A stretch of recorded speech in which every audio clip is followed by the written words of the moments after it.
Sean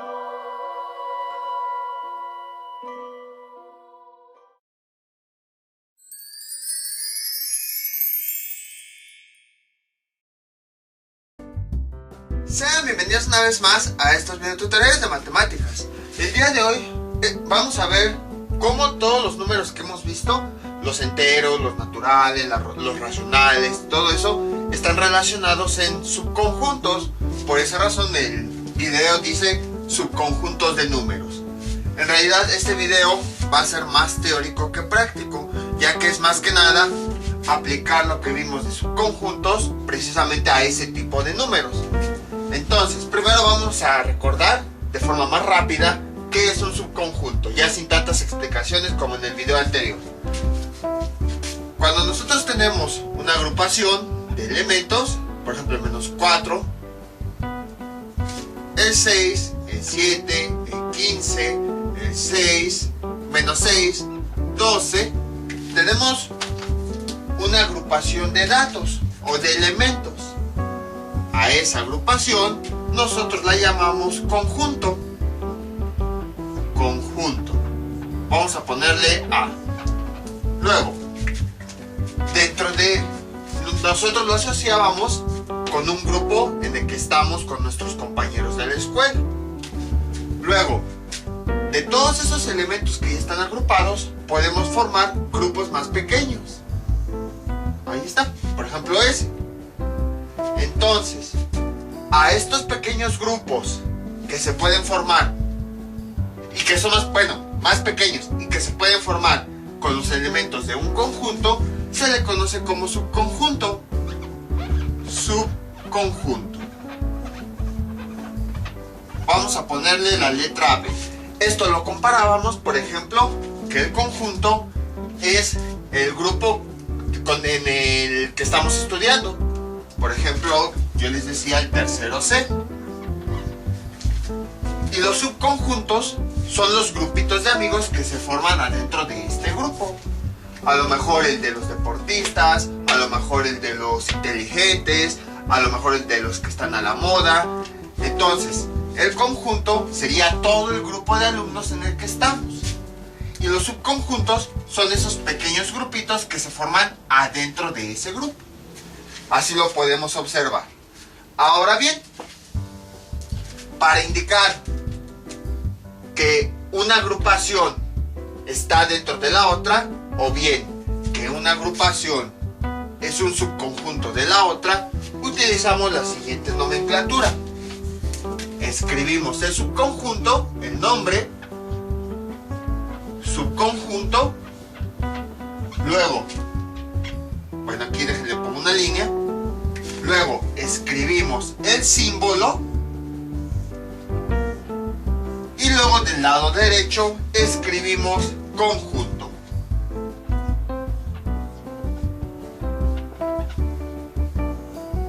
Ahí está. A continuación, ¿cómo quedaría aquí? El subconjunto, como ya vimos, lo nombramos B. Y el conjunto, como ya vimos, lo nombramos A. A continuación, básicamente lo que hacemos es comparar cardinalidades. El subconjunto siempre va a tener menor o igual cardinalidad. Entonces, en este caso, ¿cuál es su cardinalidad? Para este ejemplo, 2. Y para este caso, el conjunto, ¿cuál es su cardinalidad? Pues son todos los elementos. 1, 2, 3, 4, 5, 6. Si nosotros comparáramos cardinalidades, estos números, ¿cómo sería el signo? Sería así.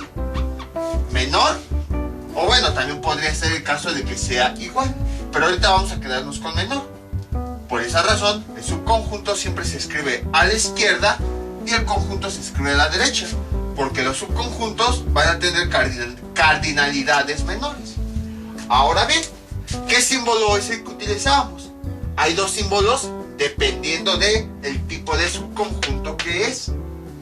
Si la cardinalidad del subconjunto es menor que la del conjunto, a ese subconjunto se le conoce como subconjunto propio. Hasta suena trabalenguas. Subconjunto propio. el símbolo que nosotros utilizamos pues es parecido a este, pero de forma curva. Ahí está. ¿Y cómo se lee este símbolo? Se lee de la siguiente forma. Es subconjunto propio,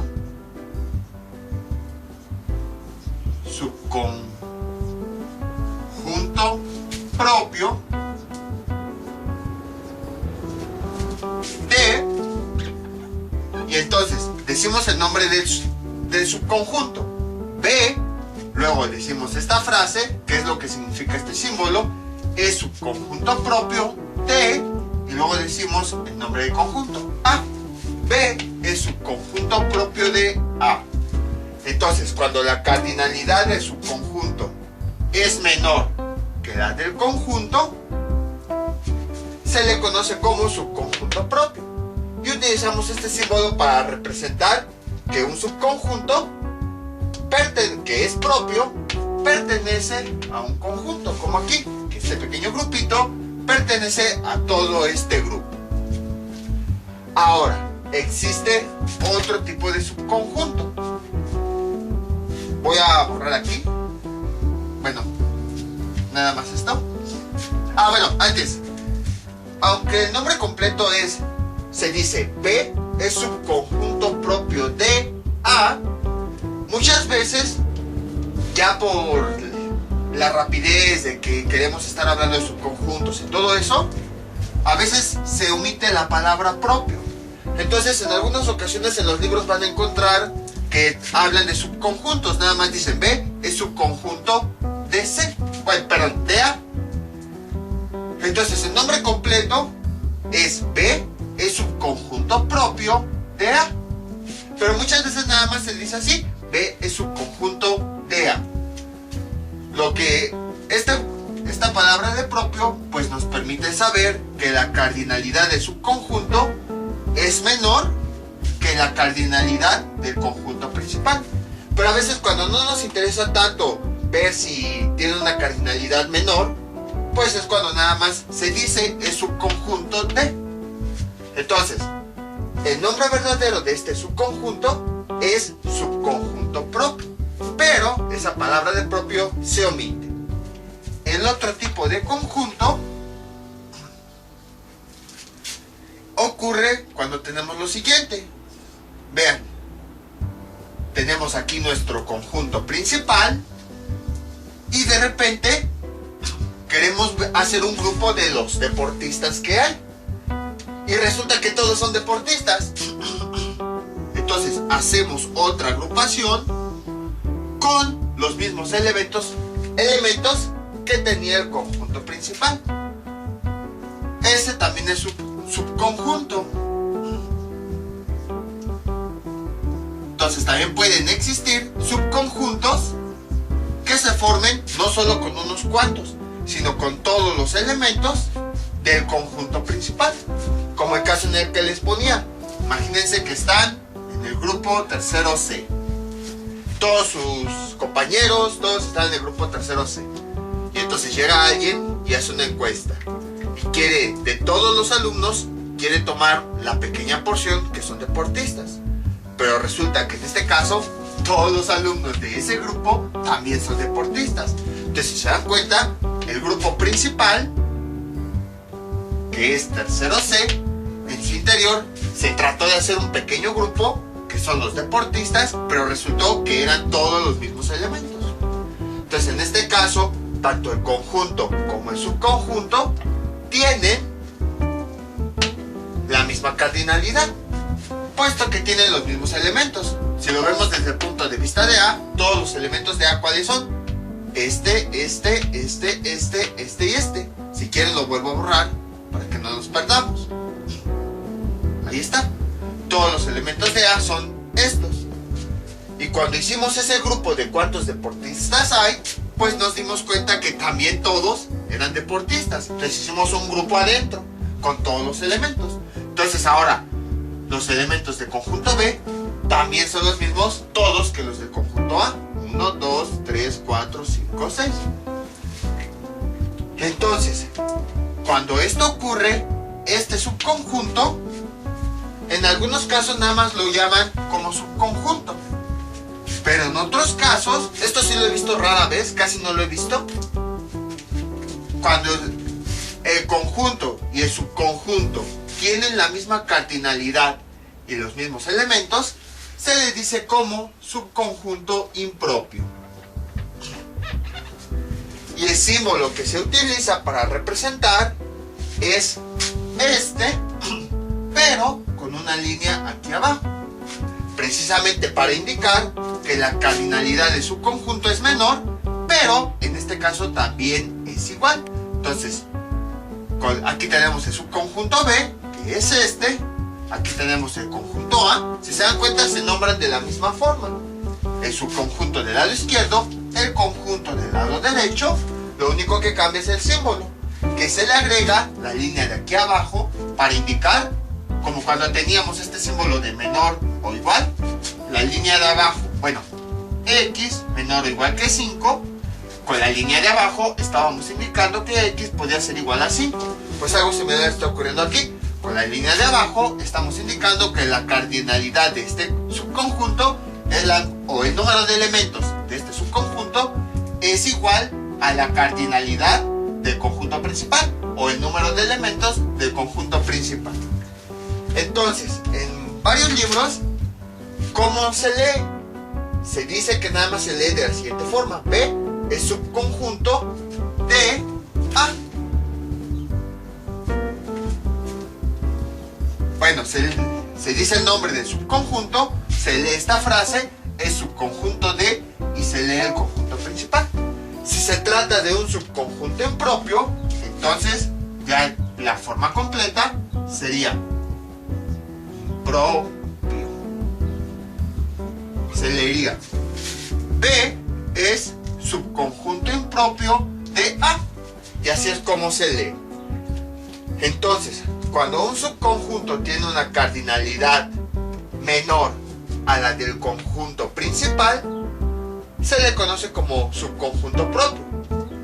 Cuando un subconjunto tiene la misma cardinalidad que el conjunto principal, se le conoce como subconjunto impropio. Básicamente eso fue lo que vimos en el video anterior. Aquí pues ya está resumido, ya de forma más rápida, ya sin tanta explicación, y a lo mejor con todo lo que hayamos visto anteriormente, que a lo mejor entre tanta repetición fue un poquito enredado, y ya con esta explicación resumida, ahora sí ya queda claro el concepto de subconjunto. Ahora vamos a ver un ejercicio que nos va a servir, porque si se dan cuenta en los ejercicios, que era lo que nosotros hacíamos, determinábamos cuál era el subconjunto y cuál era el conjunto a partir de la cardinalidad. Determinábamos la cardinalidad y podíamos saber cuál era el subconjunto y cuál era el conjunto. Sin embargo, pueden existir ocasiones en las que no podamos determinar la cardinalidad. ¿Por qué? Porque los elementos, o mejor dicho, los conjuntos y los subconjuntos tienen un número infinito de elementos. Son tantos que nunca vamos a acabar. Por ejemplo, supongamos que nos piden el siguiente conjunto: X mayor a 5. ¿Qué es lo que nos está diciendo aquí? Gráficamente, aquí está una línea, aquí iría el 5. Gráficamente nos está diciendo que los valores de X deben ser mayores a 5. O sea, todos los que están hacia la derecha. Ahí está. Dice que no vamos a tomar el 5. Ahí está. Entonces, aquí están los valores de X. Pero no nos está diciendo hasta dónde va a terminar. Nada más nos dice X mayores a 5. Entonces, ¿cómo determinamos la cardinalidad? Pues es infinita, porque del 5 en adelante hay una cantidad inimaginable de números. Entonces, pueden presentarse estos casos en donde nos den un conjunto que tenga esta característica, valores infinitos, o bueno, mejor dicho, una agrupación, y no podamos determinar su cardinalidad de forma precisa, una cantidad exacta. Y sin embargo, tenemos que determinar si se trata de un conjunto o subconjunto. Entonces, es lo que vamos a ver en el siguiente ejercicio. Hay conjuntos en donde tenemos que usar el sentido común. Vean, aquí el conjunto C es igual a los elementos X que son naturales, o bueno, que pertenecen a los naturales, tal que X es múltiplo de 4. Si se dan cuenta, no tenemos un límite de hasta dónde llegar. Vamos a definirlo, como quedaría, el conjunto C es igual a, ¿cuáles son los múltiplos de 4? Son el 4, el 8, el 12, el 16, el 20, 24, y así podemos seguirnos porque nunca vamos a acabar. Entonces, le ponemos estos 3 puntos.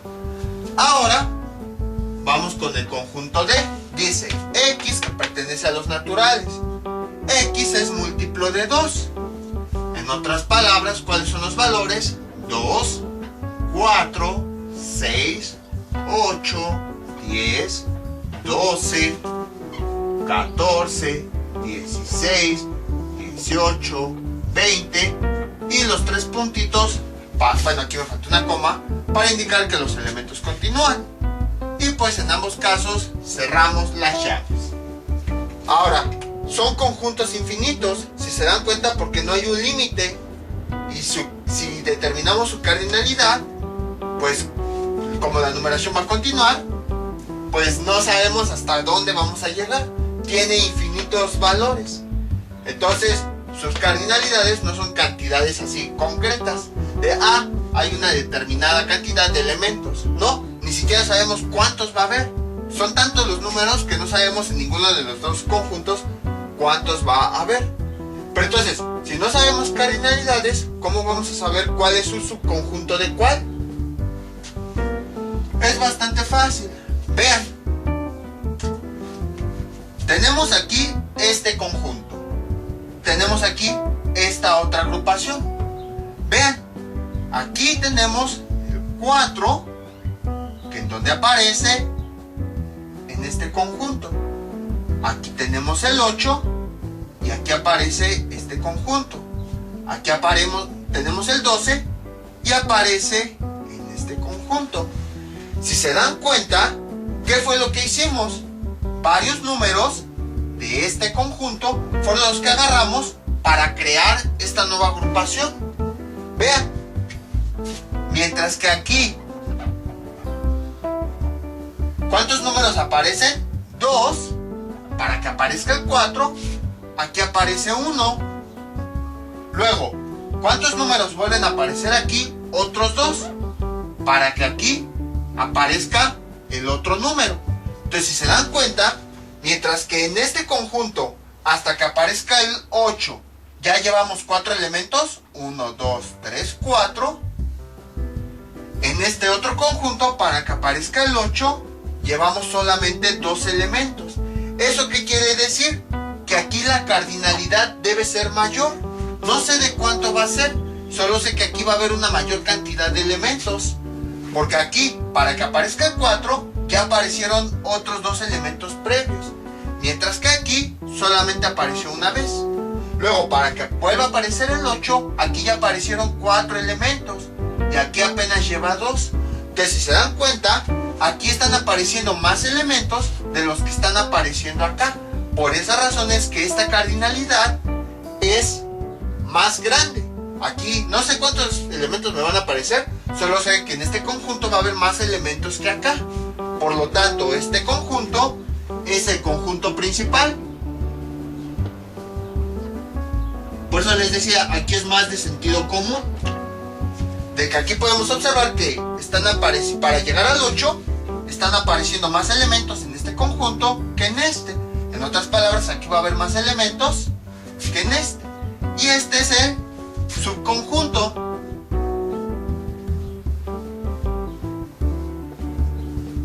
Ahora bien, podemos observar, bueno, cómo quedaría definido el conjunto C. Bueno, más bien, la agrupación C iría aquí. Es su conjunto propio D y el principal, que es el D. Por eso también los puse volteados, para que no se vayan con la finta de que aquí siempre ponía yo el subconjunto. Ahora bien, observamos lo siguiente. Vean. ¿Qué es lo que está ocurriendo? sí es verdad que C es un subconjunto propio de D, sí, porque vean, aquí tenemos más números y de estos, vean cómo los estamos agarrando de dos en dos. Vean, primero segundo, luego primero segundo, luego primero segundo, luego primero segundo, y de aquí cada segundo número, cada dos números, estamos agarrándolos para crear esta nueva agrupación. Vean, de aquí este 4 lo agarramos, luego 6, 8, este 8 lo agarramos, luego 10, 12, este 12 lo agarramos, luego este 16, luego 14, 16, después de otros dos, lo volvimos a agarrar. Cada dos números del conjunto de abajo estamos agarrándolo para crear una nueva agrupación. Entonces, por esa razón este es un subconjunto, porque está surgiendo a partir de agarrar determinados elementos del conjunto principal. Entonces, del conjunto principal, cada dos números estamos agarrando un elemento para crear una nueva agrupación. En el caso contrario, y vean cómo efectivamente este es el subconjunto, porque todos los elementos están dentro del conjunto principal. Si lo viéramos al revés, imagínense, yo no me lo convenzo. Yo estoy seguro que este es el conjunto principal y este es el subconjunto. Recuerden la característica. Todos los elementos del subconjunto siempre deben aparecer en el principal. Si supongamos, considero que este es mi subconjunto, entonces el 2 debe aparecer en el principal. ¿Aparece en este? No.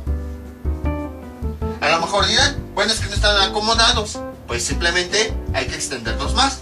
¿Cuál es la característica de estos elementos? Que son múltiplos de 4. Supongamos que debería de aparecer el 2. El 2 es un múltiplo de 4. No hay ningún número que multiplicado entero, acuérdense, que multiplicado me dé 2. El primer número es el 1. 4 por 1 nos da 4. Y es el que pusimos acá. El siguiente número, 4 por 2, me da 8. Y es el número que pusimos acá. Y así sucesivamente. Entonces, ¿se dan cuenta? El 2 nunca va a aparecer. Entonces, este 2 no está aquí, suponiendo que este sea subconjunto. Este 2 debería aparecer en el principal, justo como habíamos visto, cosa que no está ocurriendo.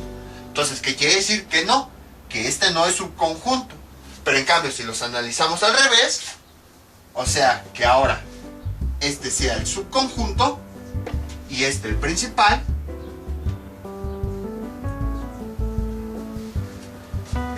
ahí sí, todos los elementos del subconjunto sí están apareciendo en el principal. Vean, el 4, aquí está, el 8, aquí está, el 12, aquí está, el 16, aquí está, el 20, aquí está. Si continuáramos la numeración, pues el 24 también aparecería. Entonces vean cómo aquí, este sí es subconjunto porque sus elementos, todos, sí están apareciendo en el principal. Entonces, si se dan cuenta, aquí fue más usar un poquito de sentido común, razonamiento, para determinar cuál era el subconjunto y cuál era el conjunto principal. Entonces observamos que C es el subconjunto porque todos sus elementos sí aparecen en el principal. Entonces, C es subconjunto propio de D. Por eso dejé este ejemplo hasta el final, porque es bastante interesante y es más que hacerlo así de mecanizado, es pensar un poquito. Y este ejercicio va a ser útil para comprender todos los conjuntos que ya habíamos visto. Los naturales, los enteros, los racionales, los irracionales, los reales, que esos no tienen infinito, no tienen un límite, perdón. Todos los números se van a infinito. ¿Cómo determinamos cuál es subconjunto de cuál? Por ejemplo, ¿cómo sé si los naturales son subconjuntos de los reales? ¿Cómo sé si los enteros son subconjuntos de los naturales, por decir algo? Si no tienen un límite. Entonces, por eso fue que este ejemplo lo dejé al final. Ahora sí, vamos a ver cómo todos los números que existen se relacionan en términos de conjuntos y subconjuntos. Los primeros números que nosotros vimos fueron los naturales. A partir de aquí vamos a empezar a representar los números de la siguiente forma, con las letras que ya conocemos, N, Z o Q, pero adicionalmente se le agrega una línea, así por ejemplo. ¿Por qué? Más que nada para diferenciarlo de algunas otras variables. Entonces, los primeros números que nosotros vimos fueron los naturales.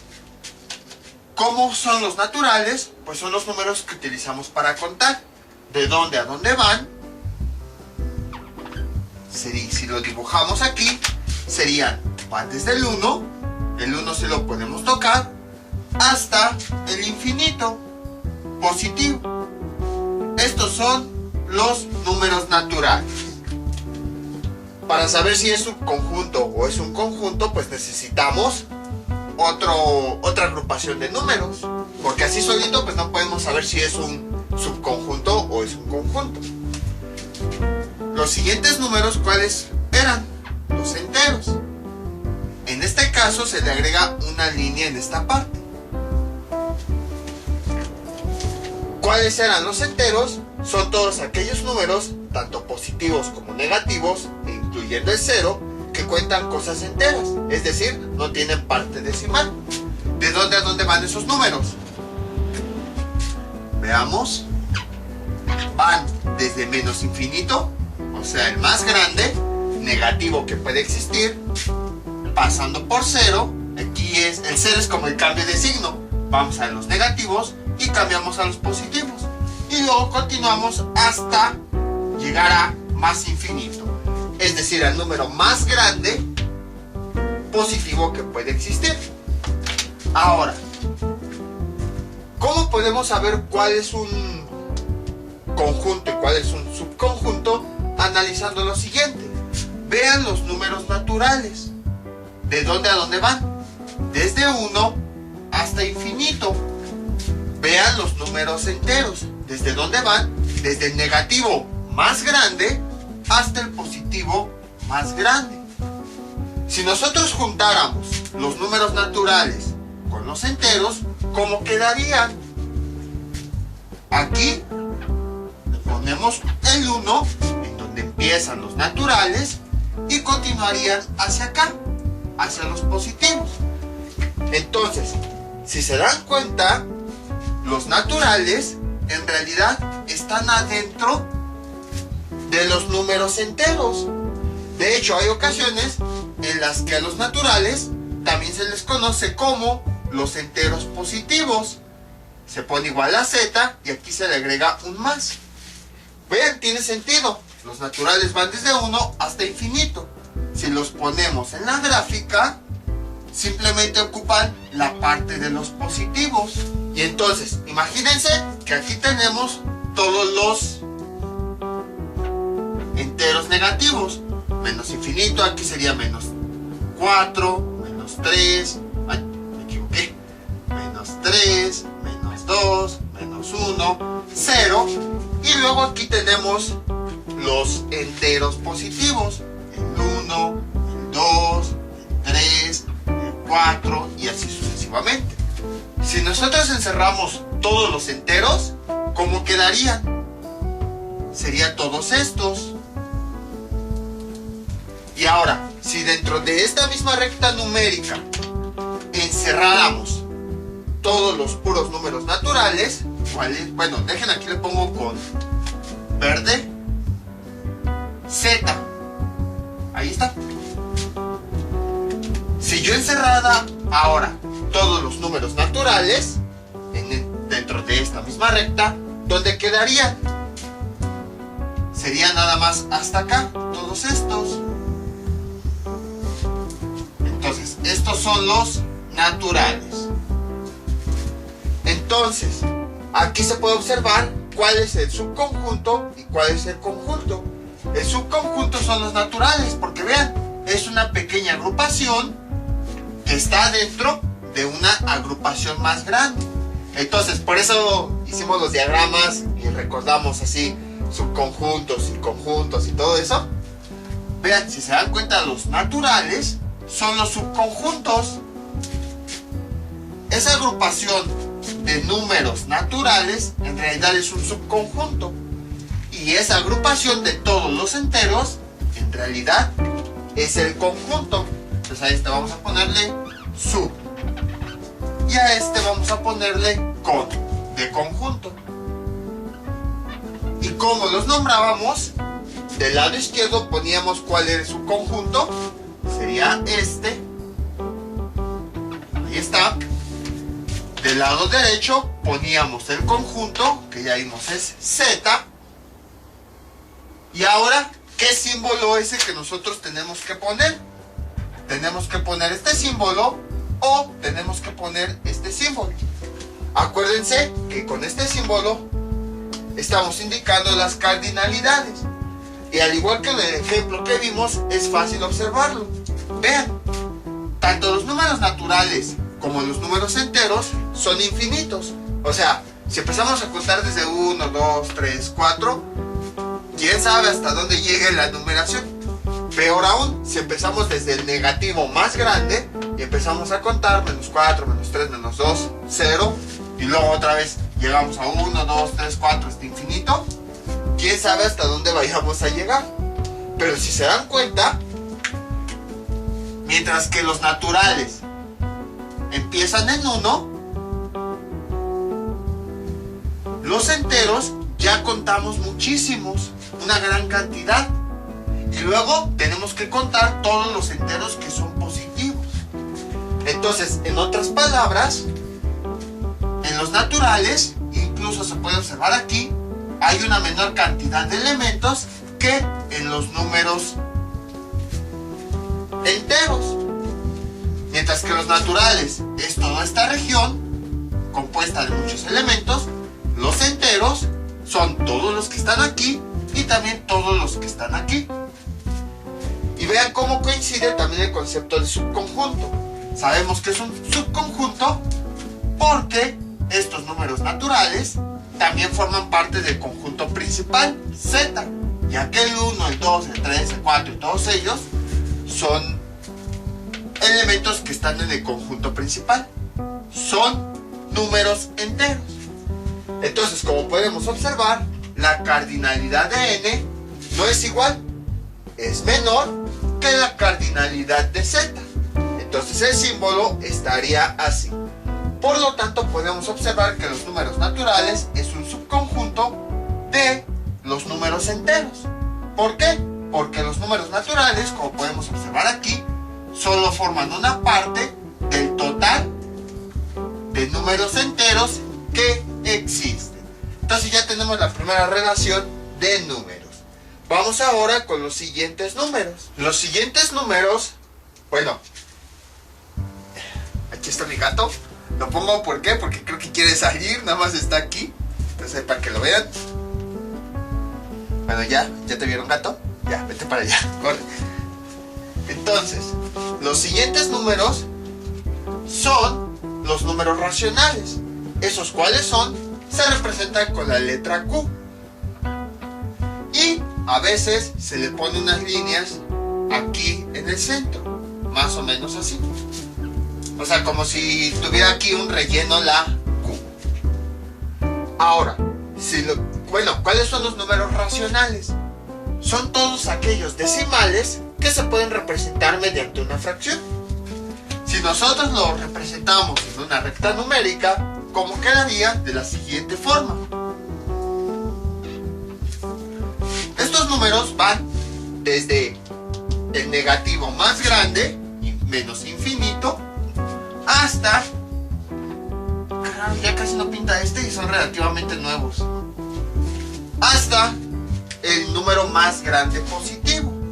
Y se hace el cambio en 0. Ahí está. Entonces, ¿cómo quedaría? De la siguiente forma. Por ejemplo, aquí en esta parte voy a tomar como referencia el 3 y el 4. Esos números, ¿qué son? Son números enteros. son números enteros que también se pueden representar mediante fracciones. Por ejemplo, 9 tercios. 9 tercios es una fracción. 9 entre 3 nos da 3. Luego, el 4 se puede representar mediante una fracción. 12 entre 3 es igual a 4. Entonces, ahora, entre el 3 y 4, bueno, el 3 es un número entero, que lo puedo representar mediante una fracción. El 4 es un número entero, que puedo representar mediante una fracción.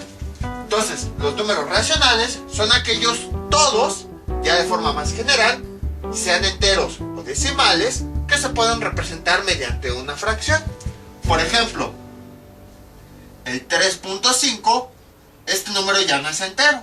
Es un número que está entre 3 y 4 y se puede representar mediante una fracción. ¿Qué número sería? Podría ser 7/14, no. Serían 9, 10, 35 décimos. 35 décimos. 35 entre 10 nos da 3.5. Luego, por ejemplo, entre 3 y 3.5 puede haber algún otro número decimal que se pueda representar mediante una fracción. Puede estar, por ejemplo, el 3.4. ¿Y cuál sería la fracción? 34 décimos. Bueno, a lo mejor simplificando se obtiene otra fracción. Por ejemplo, aquí podría ser 17 quintos. Sí, 17 quintos. Pero ahorita no vamos a meternos en complicaciones. Y así podemos ir encontrando números decimales que estén que estén entre 3 y entre 4, que se puedan representar en fracciones. Por ejemplo, el 3.3, el 3.33, 3.333 y así sucesivamente. Entonces, esos son los números racionales. Son todos los números, incluidos los enteros o los números que están entre dos enteros, que se pueden representar mediante una fracción. Ahora, dejen alzo este.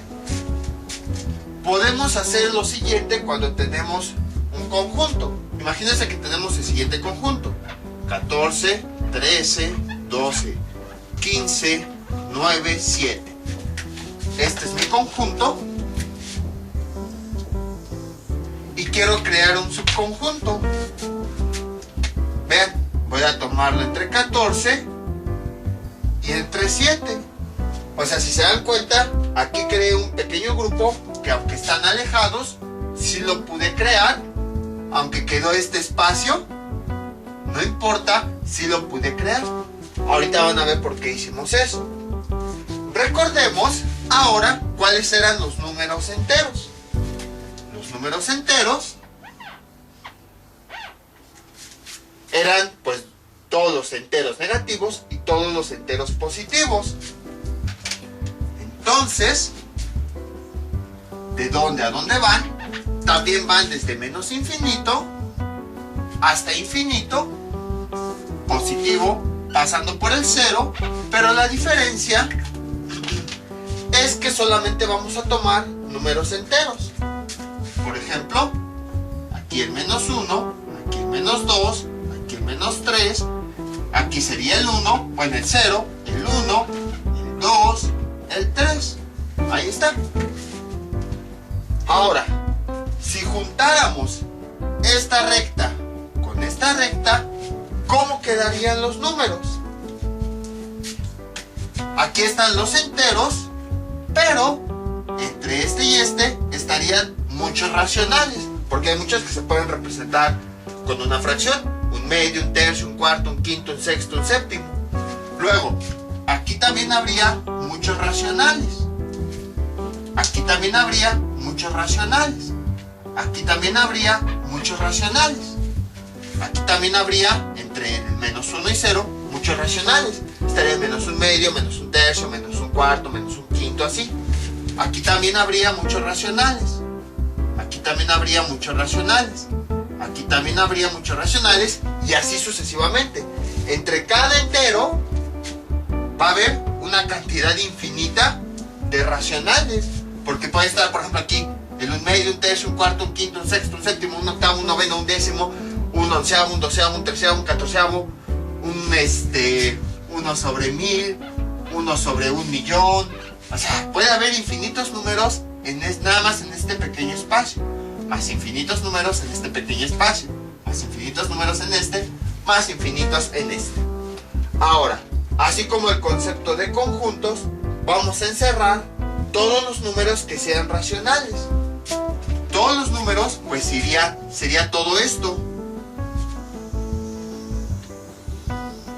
Porque entre menos infinito e infinito hay muchos números decimales que se pueden representar mediante una fracción. Y también seleccionamos los enteros, porque como ya vimos, los enteros también se pueden representar mediante fracciones.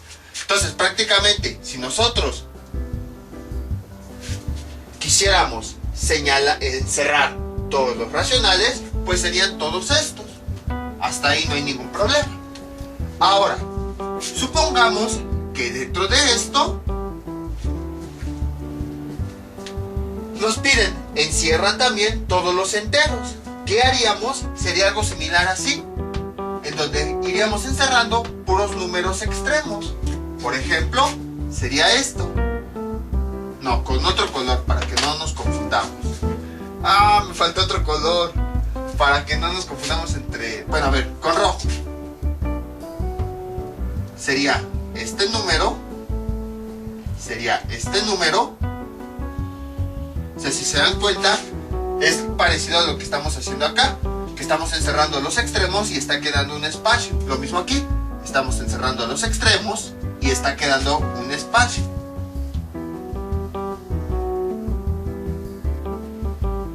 Así, así, así, así, así. Y así puedo continuar hasta infinito. Y aquí pues puedo continuar hasta menos infinito. Entonces, se ve un conjunto por ahí un poquito raro. Entonces, estos que acabamos de encerrar son los puros números enteros. Ahora, podemos observar cuál es el subconjunto. El subconjunto, si se dan cuenta, son los números enteros. ¿Por qué? Porque es una pequeña agrupación que estamos cerrando. No estamos encerrando todos los números, solo unos cuantos. Los que sí estamos encerrando todos son los racionales, porque estamos encerrando todos los decimales que hay desde menos infinito a infinito, que se pueden representar mediante fracciones. Y ya vimos que los enteros también los podemos incluir dentro de los racionales, porque los enteros se pueden representar mediante una fracción. Entonces, podemos observar cuál es el subconjunto y cuál es el conjunto. El subconjunto son los números racionales, porque ahí es donde estamos encerrando todos los elementos. Bueno, déjenlo, pongo aquí. Este es el conjunto. Y el subconjunto podemos ver que son los números enteros, porque no estamos seleccionando todos. De todos los números que ya están encerrados, estamos volviendo a encerrar nada más una pequeña cantidad, justo como aquí, que de todos los números encerrados solamente encerramos unos cuantos. Lo mismo aquí, de todos los números que están encerrados para indicar que son racionales, para los enteros solamente estamos encerrando unos cuantos. No estamos encerrando ninguno de los que están aquí, ninguno de los que están acá, ninguno de los que están acá, no. Solamente estamos encerrando los que son enteros. Entonces, como los que estamos encerrando adentro son una menor cantidad, quiere decir que se trata de un subconjunto. O en otras palabras, adentro del grupo de los racionales, estamos haciendo un grupo más pequeño de puros enteros. Y es más pequeño porque solo estamos encerrando unos cuantos, los que son enteros, no estamos encerrando todos. Entonces, como nosotros ya lo definimos, el subconjunto siempre se escribe. Cuando queremos comparar cuál es el subconjunto y cuál es el conjunto, el subconjunto va a la izquierda y el conjunto va a la derecha. Ahí está. Y entonces, ¿cuál es el símbolo que iría? ¿Cómo son las cardinalidades? Aunque vamos de menos infinito a infinito, podemos observar que la cantidad de números enteros es menor. Porque, por ejemplo, de menos 3 a menos 2, ¿cuántos números hay? Nada más hay 1 y hay 2. Pero si lo vemos desde el punto de vista de los racionales, hay entre menos 3 y menos 2, en este espacio, hay muchísimos. Entonces, mientras que entre menos 3 y menos 2 solo hay 2 números, de los enteros, dentro de los racionales hay una gran cantidad. Entonces, nada más en este pequeño espacio, podemos observar que el número de elementos de los enteros es menor que el número de elementos que hay de racionales. En otras palabras, la cardinalidad de los enteros es menor que la de los racionales. Y por lo tanto el símbolo es este. Entonces, los números enteros es un subconjunto de los números racionales. Pero al mismo tiempo vean lo siguiente. Ya habíamos dicho anteriormente que los naturales eran un subconjunto de los números enteros. Entonces simplemente es como si esto que tenemos acá lo juntáramos acá. Después de la Z que sigue, nuevamente este símbolo y luego la Q de los racionales.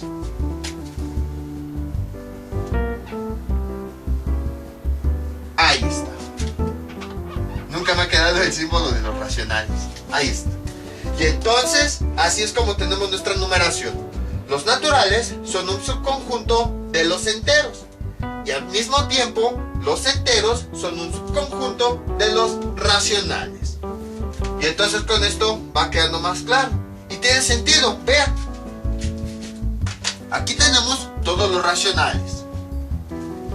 Y adentro de los racionales tenemos un grupito más pequeño que son los enteros. Este de rojo. Y ahora, adentro de los enteros hay un grupo más pequeño que son los de los naturales. Que sería...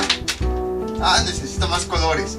Nada más este pequeño grupo que empieza desde 1, sigue hasta 2 y sigue hasta 3.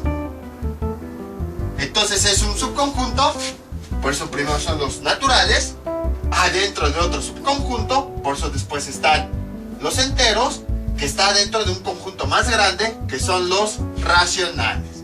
Y entonces así es como va quedando definida nuestra numeración. Ahora bien, ¿cuáles son los números que nos quedan? Los que ya habíamos visto, los números reales, que se representa con una línea y otra aquí, y se encierra la R. Y los irracionales, que algunos lo representan con una I doble. Sin embargo, a mí no me gusta porque se puede confundir con otros símbolos matemáticos. Yo los irracionales los represento de esta forma. Igual, una Q, pero con una comilla. En algunos libros sí se representa así. Ahora bien, ¿cuáles eran los números reales? Eran todos los números existentes. Todos los existentes.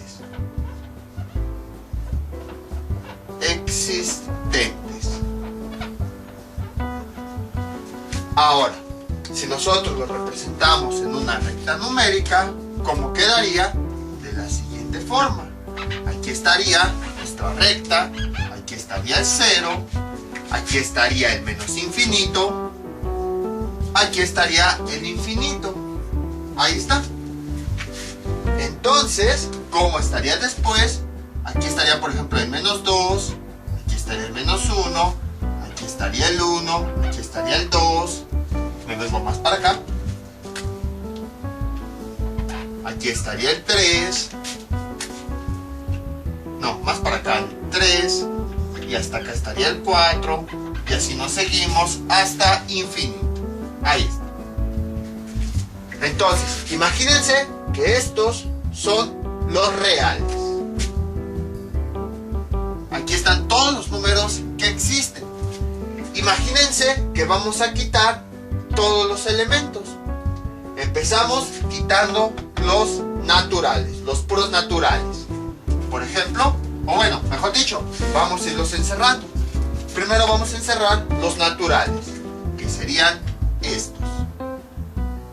El 1, el 2, el 3, el 4. Ahí está. Luego vamos a encerrar los que siguen, los enteros, que son todos estos. Bueno, aquí me detuve, más bien sería continuar hacia acá. Ahí está, porque no sabemos hasta dónde acaba. Pero vamos a representar que aquí está el último número, que de hecho eso de último, pues no sabemos ni cuál es el último, pero vamos a suponer que sí. Ahí está, ya tengo los naturales. Voy a encerrar a los números enteros. Los enteros pues son los que van desde menos infinito hasta infinito, pero igual son números enteros. Sería este, sería este, sería este, sería este, sería este, sería este, sería este. Ahí está. Algo así. Luego voy a encerrar todos los racionales, que son pues todos los decimales que se pueden representar mediante una fracción y que están entre el menos 2 y el menos 1. Por ejemplo, más bien, no exactamente entre el 2, entre el menos 2 y el menos 1, mejor dicho, entre entero y entero. Nada más que puse el menos 2 y el menos 1 como ejemplo. Entonces, ¿cómo serían? Sería un grupo más o menos así, un poquito más grande. Sería por acá así. Momentáneamente voy a encerrar todos los números así, pero me voy a enfocar ahorita en el intervalo de 3 y 4. Imagínense que ya fui encerrando todos los números que se pueden representar mediante fracción. Imagínense que aquí el número que está después del 3 y que se puede representar mediante una fracción es el 3.14, que si lo representamos como fracción sería 314 entre 100. Ahí está. Y luego en este punto, aquí también con el color verde, que estoy encerrando los racionales, encerré los números, el 3.15, un número cercano, que representado como fracción sería 315 sobre 100. Pero ¿por qué no encerré este espacio?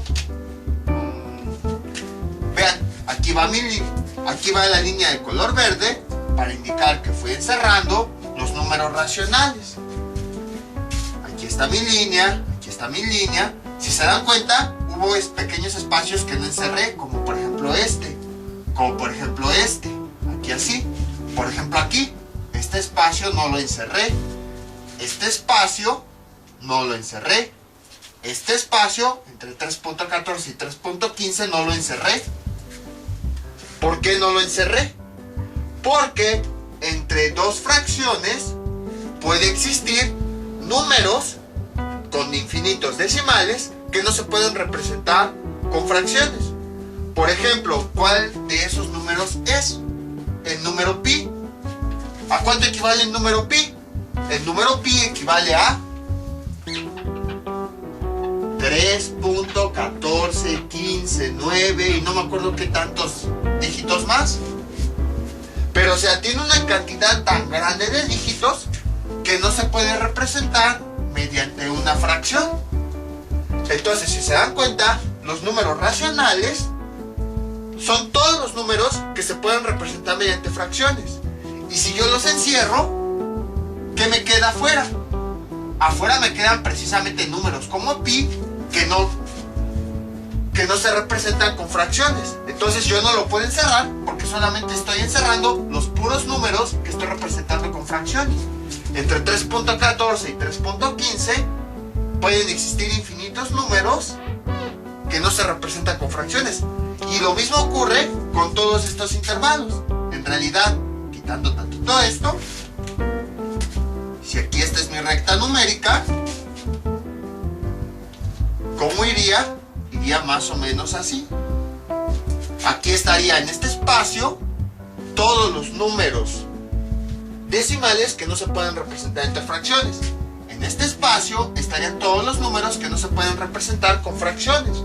En este están todos los números que no se pueden representar con fracciones. En este pequeño espacio, todos los números que no se pueden representar con fracciones. En este número, infinitos números que no se pueden representar con fracciones. Y en este espacio están todos los infinitos números, uno de ellos es pi, que no se pueden representar mediante fracciones. Y así podemos continuarnos con cada número. Entonces, si se dan cuenta, ya que quitamos los naturales, ya que quitamos los enteros, ya que quitamos todos los racionales, los únicos números que nos quedan son aquellos que están entre dos enteros, pero que ahora no se pueden representar mediante fracciones. Esos números son los números irracionales.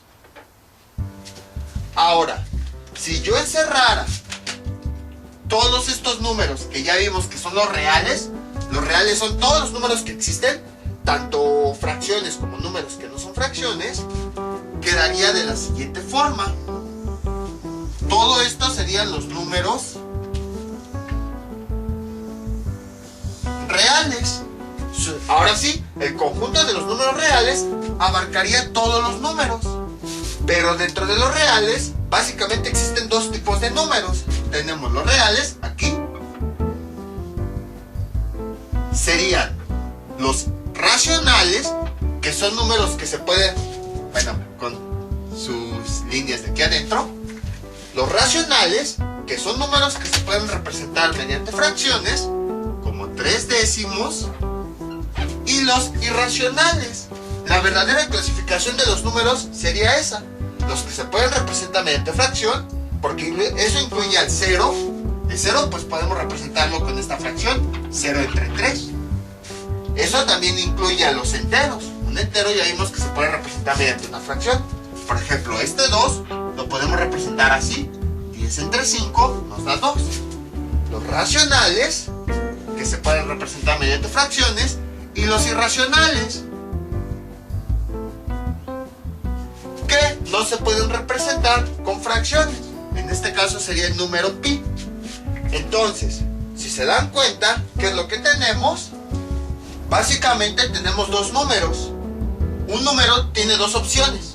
O puede ser un racional, es decir, que se puede representar mediante una fracción, o puede ser irracional, es decir, que no se puede representar mediante una fracción. Es como ese caso en donde o un foco puede estar prendido o puede estar apagado. Vamos a suponer el caso práctico. Prendido o apagado, nada de que está parpadeando, no. Nada de esas cosas raras. O sea, el foco puede estar prendido o puede estar apagado.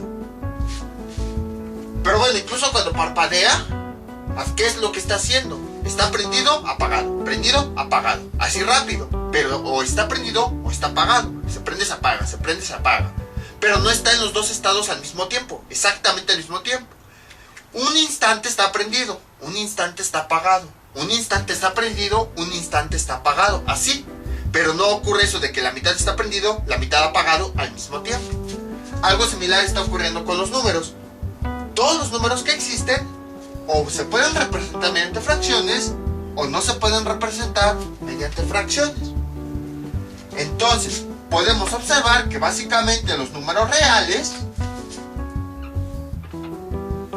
se componen de todos los números que se pueden representar mediante fracciones,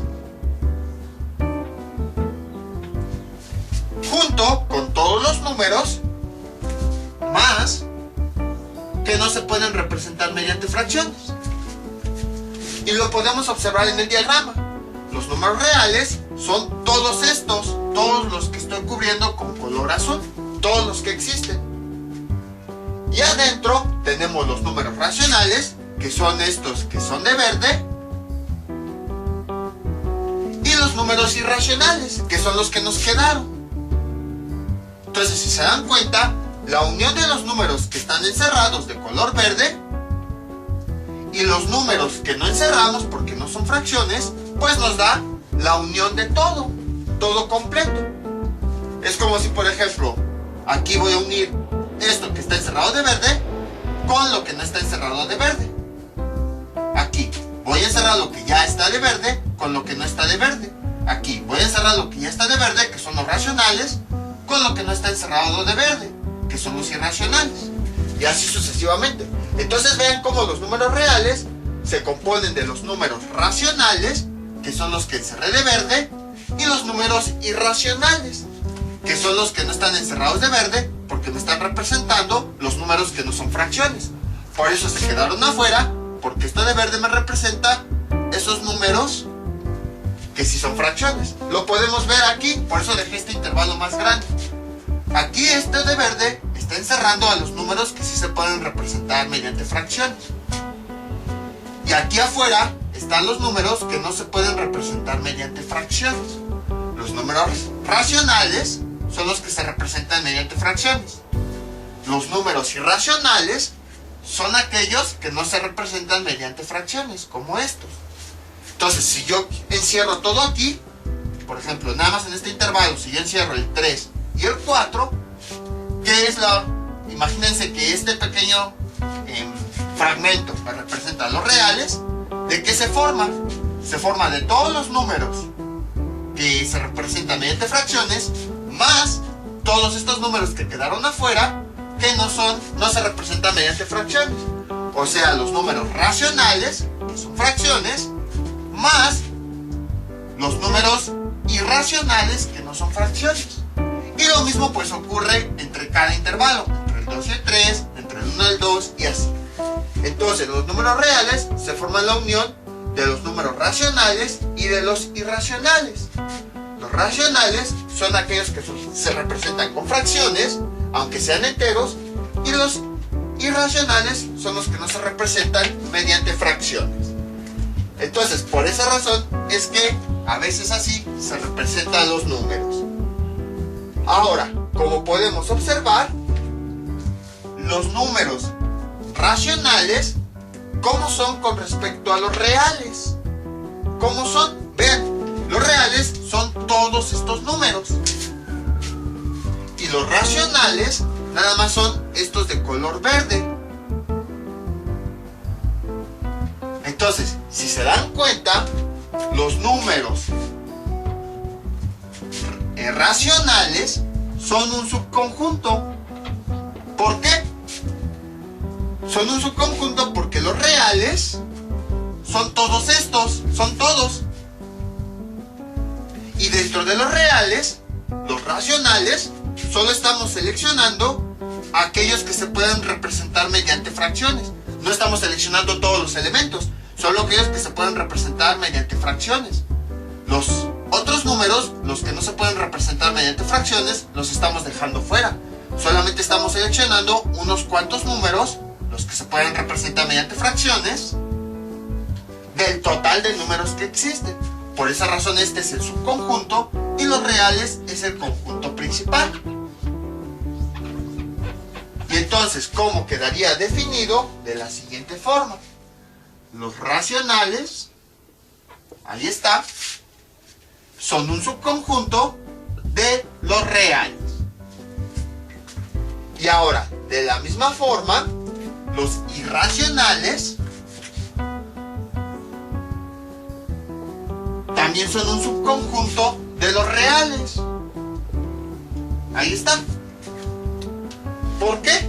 Porque vean, aquí nada más quedó una pequeña porción de todos los números que existen.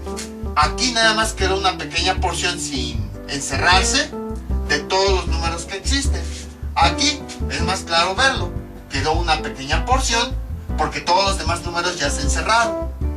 Entonces, aquí afuera quedó una pequeña porción de todos los números que existen. Si nosotros encerráramos esos números con otro color, nada más que no los encierro porque si no ya va a quedar todo amontonado. veríamos que tenemos un subconjunto de todos los números que existen. Solamente existen los números aquí que no son fracciones, o sea, irracionales, porque todos los demás ya están encerrados. Lo mismo en este intervalo, lo mismo en este intervalo. Entonces, si se dan cuenta, los irracionales no son todos, solamente de todos los que existen, solamente vamos a seleccionar aquellos que no son fracciones, o sea, una pequeña porción de todos los que existen. Como nada más es una pequeña porción, entonces se trata de un subconjunto. Por esa razón, los irracionales también son un subconjunto de los reales. Y entonces, así es como quedarían definidos nuestros conjuntos. Los naturales son un subconjunto de los enteros.